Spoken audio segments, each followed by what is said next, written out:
I'm Andy Kubert, and I'm the artist on Dark Knight 3, which is written by Frank Miller and Brian Azzarello. And today, I'm going to be doing a commentary on this issue of Dark Knight 3. As far as the cover is concerned, this was actually based off an idea that Frank Miller had.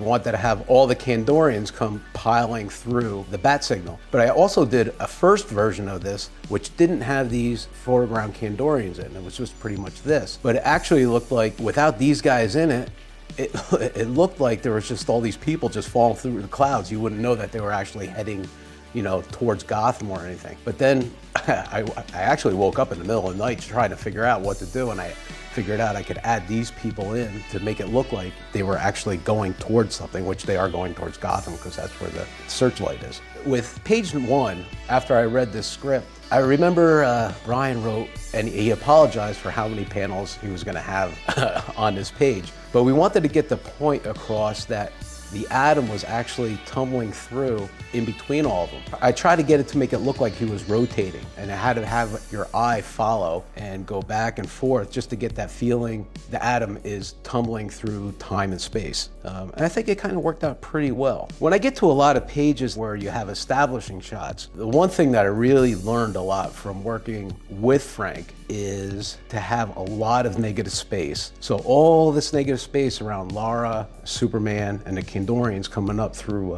the Pentagon helps focus your eye right to where I wanted it to go, which is in between where Lara and Superman are. And in this whole page, I wanted to have this read from, you see Superman get hit to the right, and then you see his little blast, and then from there, the reader goes down and read from left to right again.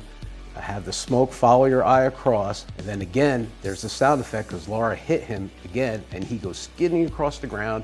I got roots coming up because he got buried in there. And it's just a little tiny Superman there, and all this negative space helps with that scale. On this page here, when Brian wrote this, I think in his script, he said he wanted it to be horrific, but you don't actually see Superman. You just see all the blood and the aftermath of him when he got knocked going across the frozen tundra and stuff.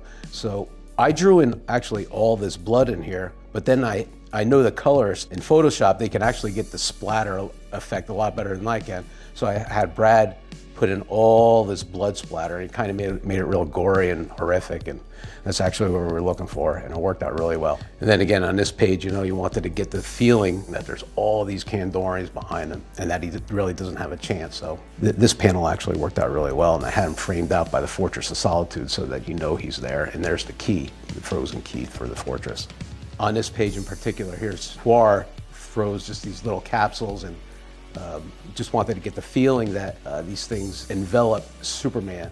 And so instead of making a big giant thing here, I wanted to have Superman down this corner. I wanted the reader's eye to follow these panels down. These things kind of explode and come out and just envelop Superman down here. There's Frank's mini comic. With the police in City Hall on this page, when you have mob scenes and all this, I wanted to give the police a certain presence and a certain look. So I put them in riot gear. And I was kind of thinking along the lines of what Frank did in 300, where all the Spartans had their shields, and it kind of made a really neat looking pattern when they had their shields up. And it was kind of menacing looking because you really don't have faces with them. All you see are these shields and shadows behind them. So I wanted to make it kind of menacing with all the crowds and stuff.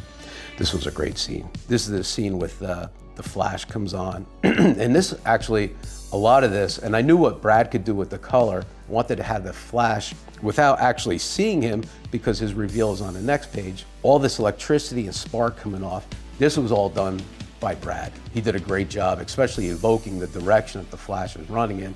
Here, this is where he actually is, and this was his trail behind him.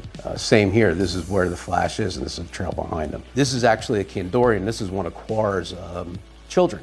This big guy just snaps Flash's legs.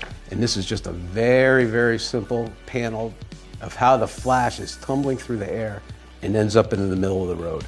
Again, on this last page, just wanted to get the feeling that the atom is tumbling through all this time and space with all these big giant molecules. And again, it looks very simply done, but this page probably took me a better part of 6 hours just to figure out, because I wanted to figure out something where the reader looks, okay, first they're gonna look at the captions, And then this big molecule in bars, you're gonna follow your eye down, keep going this way, and then eventually, as you read this too, you're gonna see where the atom is. I wanted to make him a certain size, so all this space around him, I wanted to get the feeling that this guy is lost and he's just tumbling through time and space. And that's it. That's a look behind the pages of Dark Knight 3, The Master Race. And you can pick up the latest chapter in the saga with issue number 5. Plus, today is the deadline for the Squad Up cosplay contest from DC and Warner Brothers. So make sure you get your submissions in by midnight Pacific time. Head over to dccomics.com/squadup for all the instructions. See you tomorrow.